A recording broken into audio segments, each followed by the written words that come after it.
أنه لا دين غير الإسلام، لأن هناك أديان أخرى يعترف بها الإسلام، وأنه لا قبول لأحد غيرنا، وهذا ليس من الإسلام أيضا.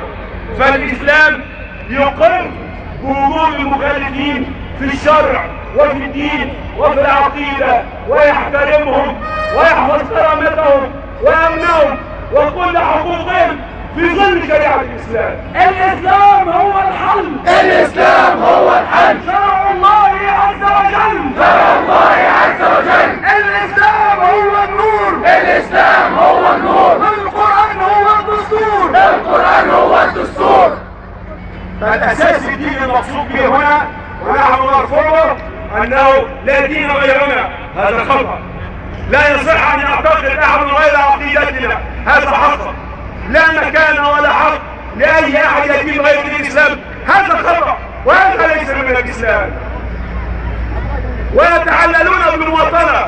فقلت لهم في مجلس الشعب عند لجان الاستماع لمناقشة الأعداد الدستورية أنه لا يوجد دين عرف المواطنة الحق وعرف البشرية المواطنة الحق إلا دين الإسلام.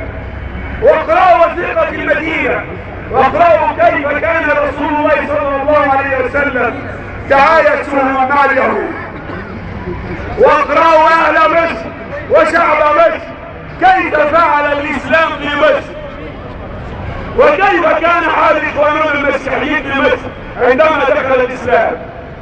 كان الأنبا بطريرك الأرثوذكس في مصر مضارب في الصحراء، مطلوب للقتل من الرومان الكاثوليك.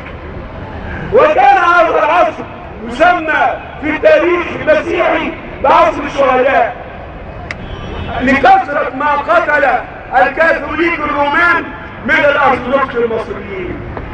ويدخل المسلمون فاتحون لمصر ويؤمنوا إخوانهم المسيحيين ويسترجعون باليمين ويمكنون الكنيسات في الإسكندرية ويؤمنون حرية العباد والعقيدة لكل المسيحيين في مصر. وظلت مصر 100 عام